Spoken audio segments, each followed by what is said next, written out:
The people of Earth came to Mars. They came because they were afraid or unafraid, happy or unhappy. There was a reason for each man. They were coming to find something or get something, or to dig up something or bury something. They were coming with small dreams or big dreams or none at all. The first men were few, but the numbers grew steadily. There was comfort in numbers, but the first lonely ones had to stand alone. The Martian Chronicles by Ray Bradbury.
To move or turn, click the view screen area corresponding to the direction you want to go. As you move the arrow cursor, it changes its appearance to indicate which way you can move. When the cursor is on the left side of the screen, the arrow will point left. On the right side, it will point right. Left and right arrows indicate a 90-degree turn. When the cursor is in the center of the screen, it will change to an arrow pointing upward to indicate forward motion. Double arrows pointing left and right mean that only a turn is possible. If the motion arrows do not appear in the view screen, clicking the center button below the view screen will usually make them appear. In some situations, you may have to complete an action or make a choice before the center button can be clicked to resume movement.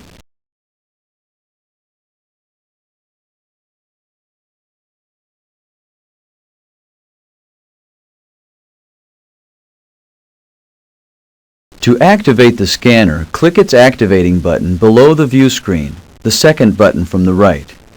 To turn off the scanner, click on the scanner button again, or click the mode button at the bottom center of the screen. When active, the scanner will appear in your view as a rectangular window. Once the scan window appears on the view screen, it functions as the cursor. The scanner will automatically translate many Martian hieroglyphs. To examine something more closely with the scanner, click and hold the mouse button. An enlarged scan will appear in the window. Release the mouse button to return to the normal size scan window. When you are carrying the scanner, the small light above its button lights up if it is usable at your current location. The scanner is usable only if the current view contains anything that can be revealed by scanning.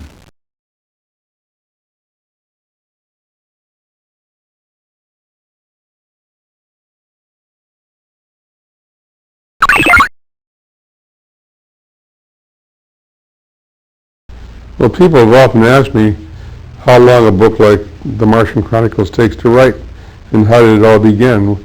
I think these things go so far back in time.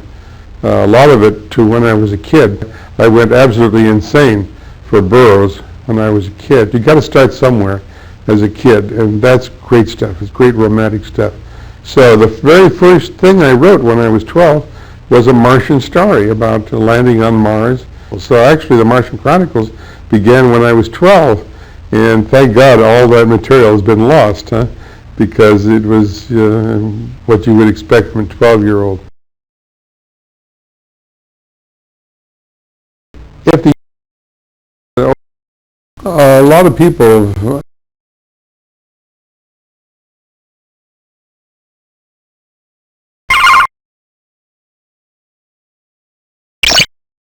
The people of Earth came to Mars. They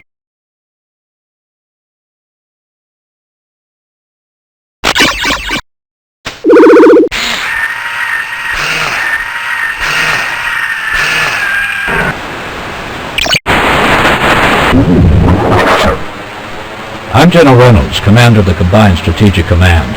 As of 0950, March 19, 2001, the Nathaniel York Institute for Martian Studies has been declared a strategic resource for national security reasons. In compliance with the Emergency War Powers Act, it has been assigned to my command. Your research mission to the Martian city of Z has taken on a new significance in light of these events. We understand that you are investigating Dr. Beckett's theory that certain Martian artifacts referred to in translated text that were believed to be mere legends are actually real, and that the origin of these texts has been traced to the city of Z. Oddly, Z is the only major Martian site to remain unexplored since the wave of colonization that followed the extinction of the Martians. War appears imminent, the final devastating nuclear holocaust we have always feared and imagined.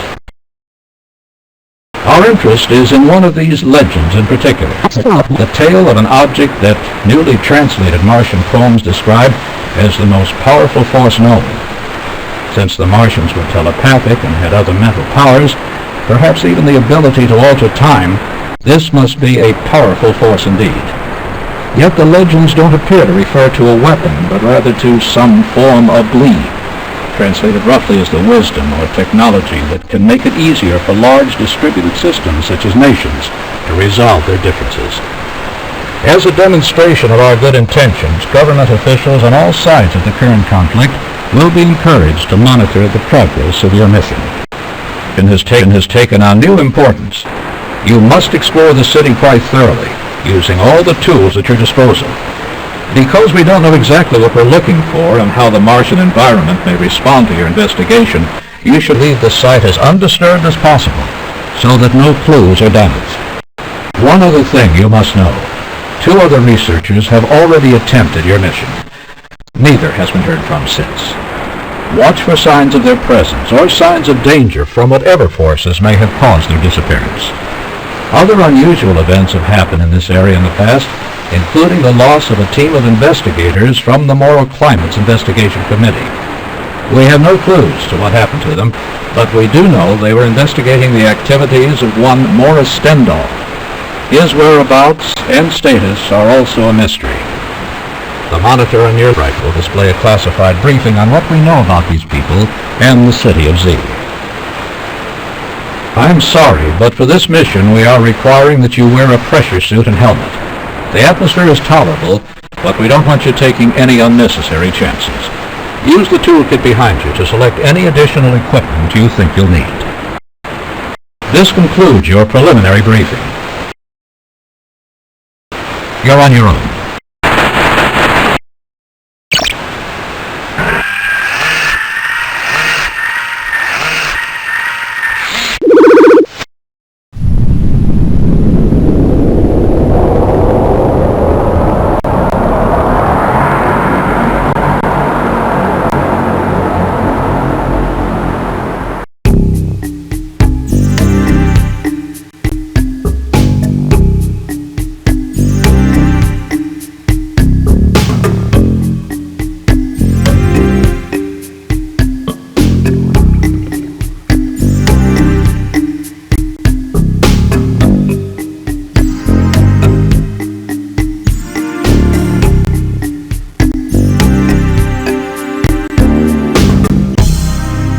January 1999. Rocket Summer. 1 minute it was Ohio winter, with doors closed, windows locked, the panes blind with frost, icicles fringing every roof, children skiing on slopes, housewives lumbering like great black bears in their furs along the icy streets. And then a long wave of warmth crossed the small town, a flooding sea of hot air. It seemed as if someone had left a bakery door open. The heat pulsed among the cottages and bushes and children. The icicles dropped, shattering to melt. The doors flew open. The windows flew up. The children worked off their wool clothes. The housewives shed their bare disguises. The snow dissolved and showed last summer's ancient green lawns. Rocket summer. The words passed among the people in the open airing houses. Rocket summer.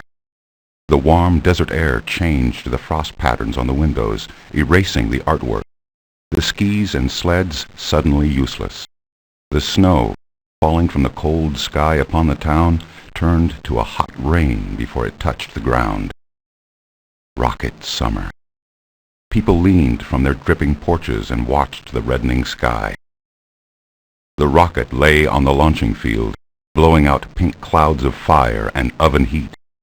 The rocket stood in the cold winter morning, making summer with every breath of its mighty exhausts. The rocket made climates, and summer lay for a brief moment upon the land.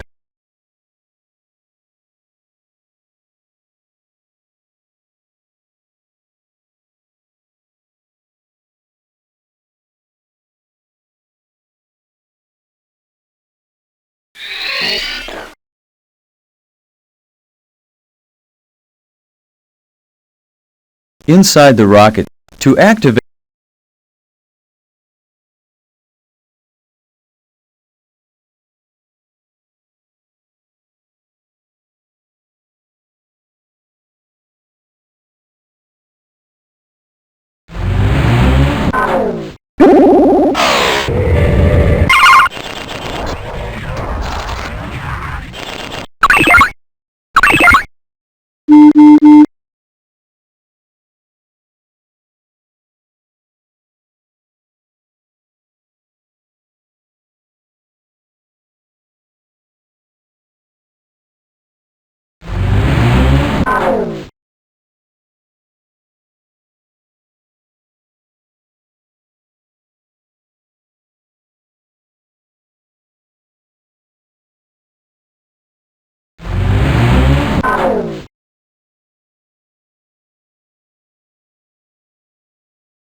Helmet is required for mission.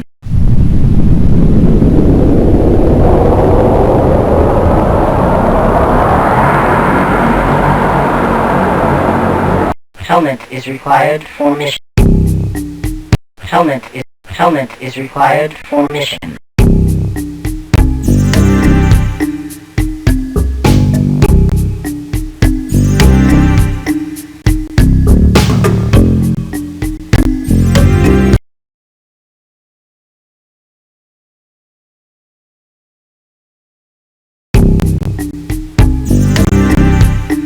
Helmet is required for mission. Helmet is required for mission.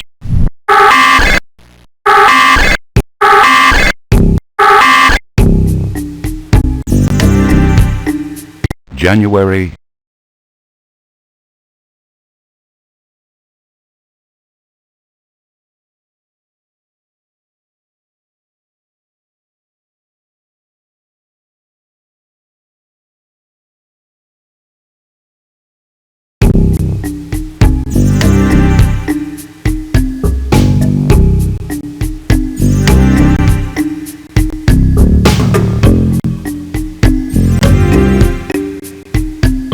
Helmet is required for mission.